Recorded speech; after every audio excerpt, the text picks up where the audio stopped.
सच्चा वीर वह नहीं जो तलवार उठाए, सच्चा वीर वह है जो शत्रु का हृदय बदल दे। द्वारका की संध्या थी, समुद्र की लहरें शांत थी और एक युवक के मन में तूफान था। उसका नाम आरव था। वह क्रोध से भरा हुआ कृष्णा के सामने आकर बोला, प्रभु, मेरा शत्रु हर सभा में मेरा अपमान करता है। मैं उसे युद्ध में पराजित करना चाहता हूँ। श्री कृष्ण ने शांत मुस्कान के साथ कहा, अद्वेष्टा सर्वभूतानां मैत्र करुण एव च निर्ममो निरंकारः समदुख सुख शमी। अर्थात जो मनुष्य किसी से द्वेष नहीं करता, सबके प्रति मित्रता और करुण रखता है, अहंकार से मुक्त रहता है और सुख दुख में समान रहता है, वही मेरा प्रिय और सच्चा विजेता है। फिर श्री कृष्ण बोले, यदि तुम शत्रु को बिना लड़े हराना चाहते हो तो इन 10 मार्गों पर चलो। नंबर 1, धैर्य की ढाल। सबसे पहला और सबसे शक्तिशाली अस्त्र। धैर्य वह शक्ति है जो शत्रु के क्रोध को स्वयं उसकी कमजोरी बना देती है। जब कोई आपको अपमानित करता है, वह चाहता है कि आप तुरंत प्रतिक्रिया दें, क्रोधित हों और गलती करें। यदि आप शांत रहते हैं तो उसका पहला वार ही निष्फल हो जाता है। उदाहरण, राज्य की सभा में विक्रम ने सबके सामने आरव पर आरोप लगाया कि उसने योजना में धोखा दिया है। वातावरण तनावपूर्ण हो गया। सबकी निगाहें आरव पर थी। वह चाहता तो तुरंत प्रतिवाद करता, ऊंची आवाज में बहस करता, पर उसने गहरी सांस ली और शांत स्वर में कहा, मुझे विश्वास है कि सत्य स्वयं स्पष्ट होगा। उसने प्रमाण जुटाए और उसी क्षण बहस नहीं की। कुछ दिनों बाद जब जांच हुई तो सच्चाई सबके सामने आई और विक्रम की जल्दबाजी ही उसकी हार बन गई। संदेश, धैर्य केवल चुप रहना नहीं, बल्कि सही समय पर सही उत्तर देना है। जो धैर्य रखता है वही अंततः सम्मान और विजय दोनों प्राप्त करता है। नंबर 2, सफलता का उत्तर। सफलता वह उत्तर है जो बिना एक शब्द बोले शत्रु को शांत कर देता है। जब कोई आपको गिराने की कोशिश करता है तो उसका उद्देश्य होता है कि आप अपना ध्यान लक्ष्य से हटा दें। यदि आप उसी ऊर्जा को अपने विकास में लगा दें तो वही प्रयास आपकी सीढ़ी बन जाता है। उदाहरण, विक्रम हर जगह आरव के बारे में अफवाह फैलाता था कि वह योग्य नहीं है। कई लोग संशय में पड़ गए। आरव चाहता तो सफाई देने में समय व्यर्थ करता, और उसने निर्णय लिया कि वह अपनी आगामी परियोजना को इतना श्रेष्ठ बनाएगा कि परिणाम स्वयं बोले। उसने दिन रात मेहनत की, नई रणनीतियां सीखी और योजना को समय से पहले पूर्ण कर दिया।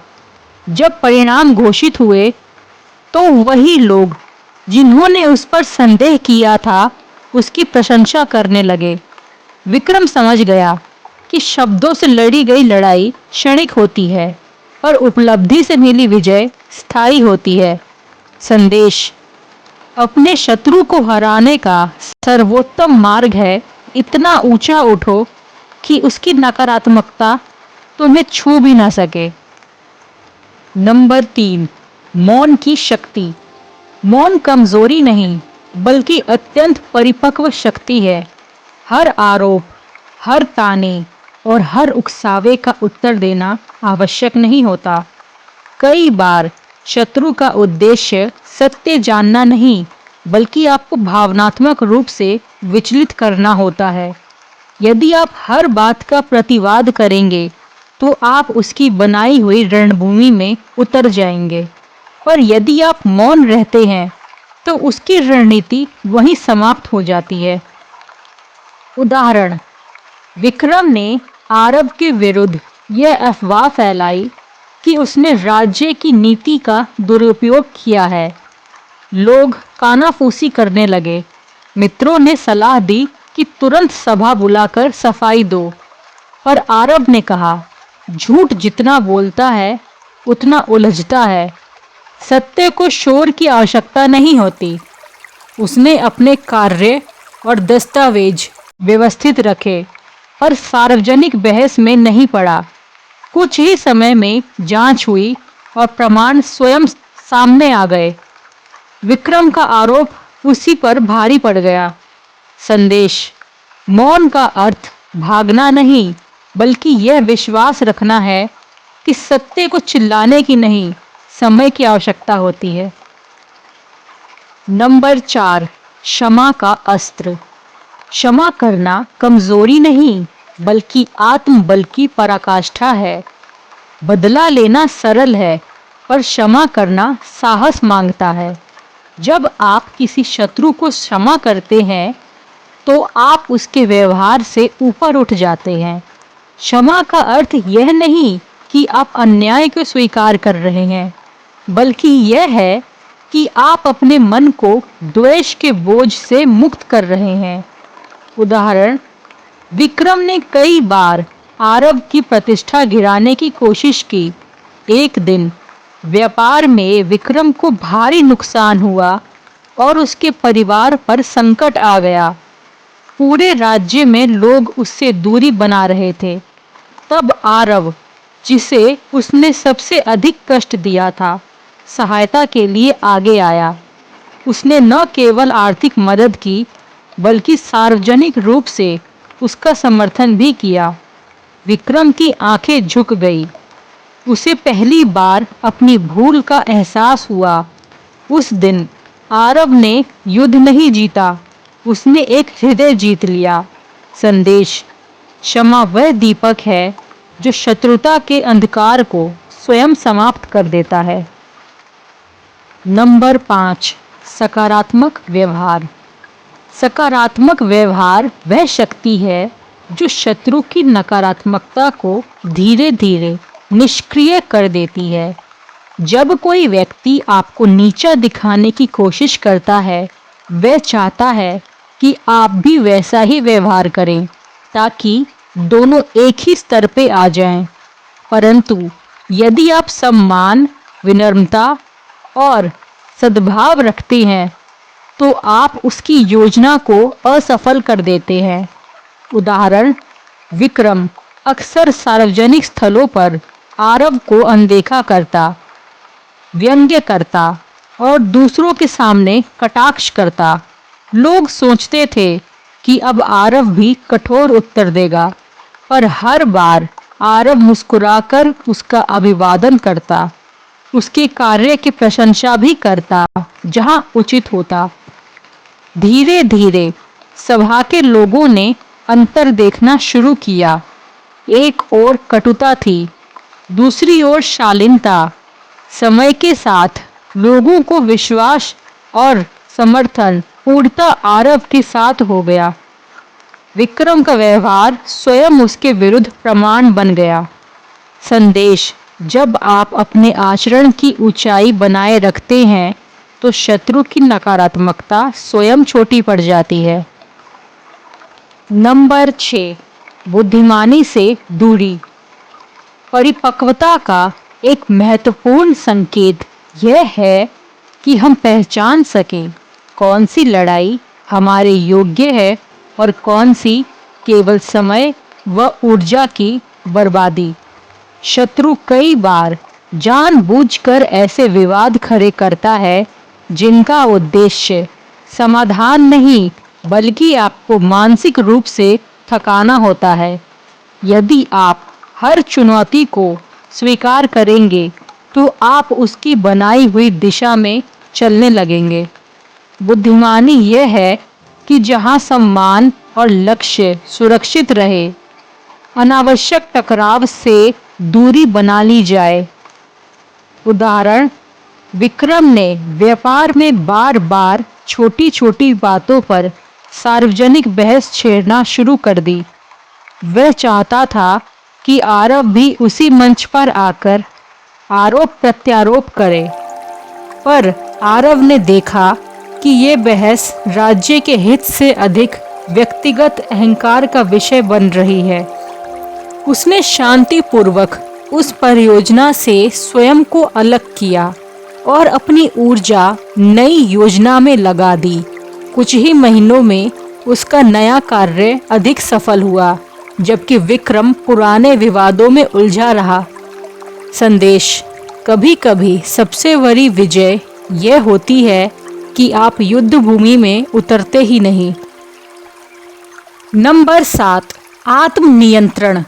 शत्रु का सबसे बड़ा हथियार आपका क्रोध होता है। जब वह आपको उकसाता है तो उसका उद्देश्य यही होता है कि आप अपना संतुलन खो दें और ऐसी गलती कर बैठे जिसका लाभ वह उठा सके। आत्मनियंत्रण का अर्थ है परिस्थिति चाहे जैसी हो, अपने शब्दों, भावनाओं और निर्णयों पर नियंत्रण बनाए रखना।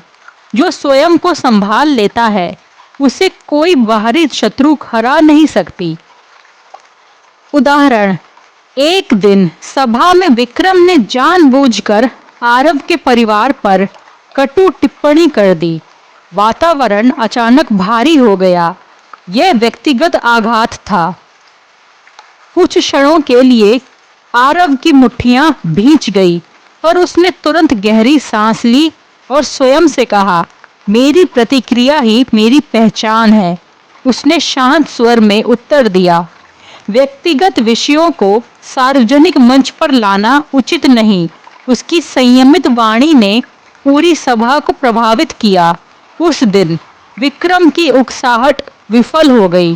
संदेश: जो अपने क्रोध को नियंत्रित कर लेता है वही परिस्थितियों का स्वामी बन जाता है। नंबर 8, समय पर विश्वास। समय वह शक्ति है जो बिना शोर किए न्याय कर देती है। जब हम तुरंत प्रतिक्रिया देने की जल्दी में होते हैं तो कई बार अधूरी जानकारी के आधार पर निर्णय ले बैठते हैं। शत्रु अक्सर चाहता है कि आप घबराकर तुरंत प्रतिक्रिया दें ताकि वह परिस्थिति को अपने पक्ष में मोड़ सके। पर जो व्यक्ति समय पर विश्वास करता है वह जानता है कि सत्य को स्वयं उजागर होने का अवसर देना चाहिए। उदाहरण: विक्रम ने आरव के विरुद्ध दरबार में यह आरोप लगाया कि उसने एक महत्वपूर्ण समझौते में राज्य का नुकसान किया है। कुछ लोग विचलित हो गए। आरव चाहता तो उसी क्षण तीखी बहस करता, पर उसने शांत भाव से कहा, सभी दस्तावेज समय आने पर प्रस्तुत कर दिए जाएंगे। कुछ दिनों बाद आधिकारिक जांच हुई। सभी प्रमाण स्पष्ट थे कि निर्णय राज्य के हित में था। न केवल आरव निर्दोष सिद्ध हुआ बल्कि दूरदर्शिता की प्रशंसा भी हुई। संदेश: जो समय पर विश्वास रखता है उसे स्वयं को सिद्ध करने के लिए चिल्लाने की आवश्यकता नहीं पड़ती। समय स्वयं उसकी ओर से बोलता है। नंबर 9, ज्ञान और कौशल की वृद्धि। शत्रु अक्सर हमारी कमजोरियों की तलाश करता है। यदि हम अपनी योग्यता, ज्ञान और कौशल को लगातार बढ़ाते रहें तो वह हमारे विरुद्ध कोई ठोस आधार ही नहीं खोज पाता। आत्मविश्वास वह शांत साधना है जो धीरे धीरे हमें इतना सशक्त बना देती है कि विरोध स्वतः कमजोर पड़ जाता है। उदाहरण: विक्रम जानता था कि आरव नई नीतियों में अभी अनुभवहीन है। वह इसी कमी का लाभ उठाकर उसे असफल सिद्ध करना चाहता था। ये समझते ही आरव ने शिकायत करने के बजाय सीखने का मार्ग चुना। उसने अनुभवी मंत्रियों से परामर्श लिया, नई पुस्तकों का अध्ययन किया और योजनाओं की गहराई से समीक्षा की। कुछ महीनों में वही क्षेत्र जो उसकी कमजोरी माना जा रहा था उसकी सबसे बड़ी ताकत बन गई। जब अगली सभा हुई तो उसके तर्क इतने स्पष्ट और मजबूत थे कि विक्रम के पास विरोध का कोई आधार ही नहीं बचा। संदेश: स्वयं को निरंतर बेहतर बनाना ही शत्रु को शांत करने का सबसे प्रभावी उपाय है।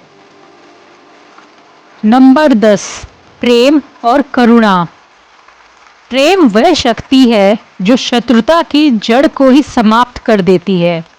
जहाँ तर्क हार जाते हैं, जहाँ शब्द कठोर हो जाते हैं, वहाँ करुणा हृदय के द्वार खोल देती है।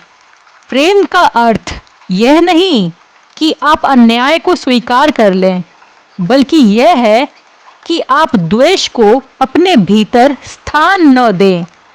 जब आप शत्रु को भी मनुष्य समझकर उसकी पीड़ा को पहचानते हैं, तब संघर्ष का रूप बदलने लगता है। उदाहरण: कई महीनों के संघर्ष के बाद विक्रम अकेला पड़ गया। उसकी कठोरता ने उसे सबसे दूर कर दिया। एक दिन वह बीमार पड़ा और दरबार में अनुपस्थित रहा। आरव, जिसे उसने सबसे अधिक कष्ट दिया था, स्वयं उसके घर पहुंचा। उसने कहा, प्रतिस्पर्धा ने हमें दूर कर दिया, पर मानवता हमें जोड़ सकती है। उसने उसके उपचार की व्यवस्था की और सार्वजनिक रूप से उसके योगदान की सराहना भी की।